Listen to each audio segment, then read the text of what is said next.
علم جو ہے وہ کوئی ہدایت کی یا اس کی ضمانت نہیں ہے. علم ہونا اچھے برے کا یہ اچھی بات ہے، لیکن ہمیں اس پر عملی طور پر کس نے چلانا ہے یہ ہمیں جاننا پڑے گا، یہ ہمیں سمجھنا اور سوچنا پڑے گا کیسے. تو اگر علم کافی ہوتا نا، اللہ سبحانہ و تعالیٰ فقط قرآن کریم کو نازل فرما دیتا، کسی بھی اور طریقے سے لوگوں کو قرآن براہ راست مل جاتا. اپنے نبی کو بھیجنے اور پھر نبی کی 63 سال عمر مبارک انہوں نے بسر کی ہمارے درمیان اور اس کو عملی طور پہ ہمیں کر کے دکھایا، اس کی ضرورت ہی نہیں تھی. اپنے حبیب کریم صلی اللہ علیہ وسلم کو اتنی مشقت میں ڈالنے کی ضرورت ہی نہیں تھی. لیکن اللہ سبحانہ و تعالیٰ نے یہ اسوہ اس لیے قائم فرمایا اور یہ ہمیں سمجھایا اور بتایا کہ فقط قرآن یا فقط علم، فقط اچھی بات پڑھ لینا اور جان لینا یہ کافی نہیں ہے. اس پر عمل کرنے کے لیے ہمیں ضروری ہے ہمارے لیے کوئی اسوہ ہو، کوئی ہادی ہو، کوئی رہنما ہو جو ہمارا ہاتھ پکڑ کر ہمیں چلائے اس رستے. ٹھیک ہے، ہمیں اس رستے پر چلائے. اور اچھے رستے کے خطرات بہت زیادہ ہیں، بہت زیادہ ہیں. اچھے رستے پہ کیونکہ رکاوٹیں ہیں، اچھے رستے پہ گڑھے ہیں. آپ اللہ کی راہ میں خرچ کرنے چلے ہیں، آپ کو کس نے بتانا ہے کہ ریاکاری سے کیسے بچو گے؟ جب انسان جاتا ہے نا اللہ کی راہ میں خرچ کرنے، تو اب شیطان نے کسی نہ کسی طریقے سے تو ضائع کروانی ہے اس کی یہ محنت. پہلے تو وہ روکے گا بخل کی وجہ، کیونکہ بخل بڑی ناپسندیدہ چیز ہے. پہلے تو انسان کو مال کا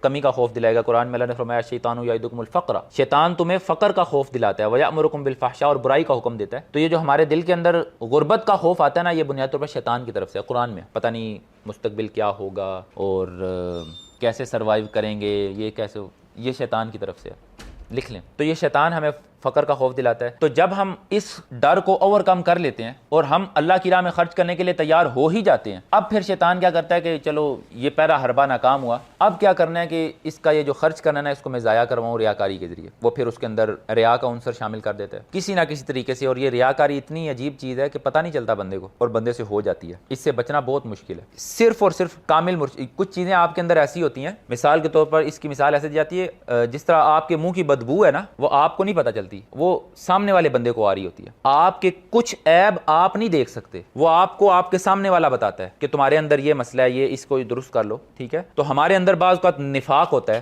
بعض اوقات ریا کا عنصر ہوتا ہے، تکبر، انا ہوتی ہے، خود پسندی ہوتی ہے، نرگسیت جسے کہتے ہیں، یہ ہوتی ہے، اور بہت سی چیزیں ہوتی ہیں.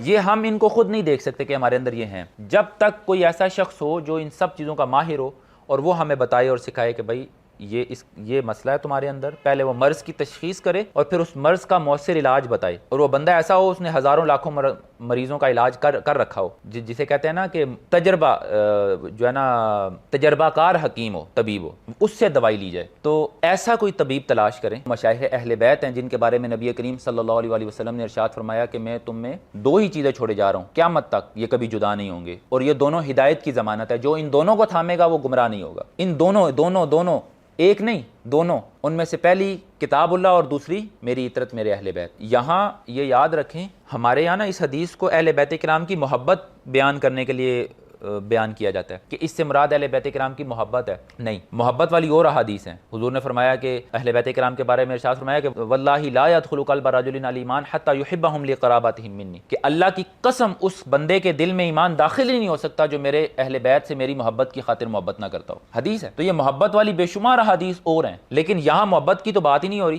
یہاں بات ہو رہی ہے قرآن اور اہل بیت کو چھوڑے جا رہا ہوں، جو انہیں تھامے رکھے گا وہ گمراہ نہیں ہوگا. تو اگر یہاں محبت کی بات ہو رہی ہے تو پھر کیا آپ مجھے بتائیں، کیا قرآن سے محبت کافی ہے ہدایت کے لیے؟ پھر تو اس کا مطلب ہے کہ ہمارا یہ رویہ درست ہے کہ ہم ہفتے 2 دن بعد قرآن کریم کو طاق سے اٹھاتے ہیں، اس کو بوسہ دیتے ہیں اور غلاف میں یہ لپٹا دوبارہ واپس رکھ دیتے ہیں. محبت تو ہم کرتے ہیں نا، ہم نے اتنی بلند جگہ پہ رکھا ہے، ہم اس کو بوسہ بھی دیتے ہیں، اس کے ساتھ عقیدت رکھتے ہیں، لیکن یہ چیز ہدایت کے لیے کافی نہیں ہے. تو جس طرح قرآن کی صرف محبت ہدایت کے لیے کافی نہیں ہے نا، اس طرح اہل بیت کرام کی صرف محبت بھی ہدایت کے لیے کافی نہیں ہے. ان کی اتباع کرنی ہے، استمساک کہتے ہیں، ان کا دامن تھامنا ہے، ان کے بتائے ہوئے طریقے کے مطابق قرآن پہ عمل کرنا ہے. اس لیے ان دونوں کو آپ نے ساتھ ملایا، اور یہ قیامت تک رہیں گے. اہل بیت قیامت تک ہے. آپ نے جس طرح قرآن، جب تک قرآن ہے تب تک اہل بیت کرام ہے امت کی ہدایت کے لیے، کیونکہ قیامت تک اب آپ کے بعد نبی نے نہیں آنا تھا، تو آپ نے اپنے بعد امت کی یا پوری دنیا کے انسانوں کی ہدایت کے لیے امت کے اولیاء کی جانب نشاندہی فرمائی ہے، اور وہ اکثر اہل بیت کرام سے ہیں یا انہی سے سلاسل سے ہیں. جتنے بھی اولیاء و صالحین ہیں سلاسل مختلف ہیں،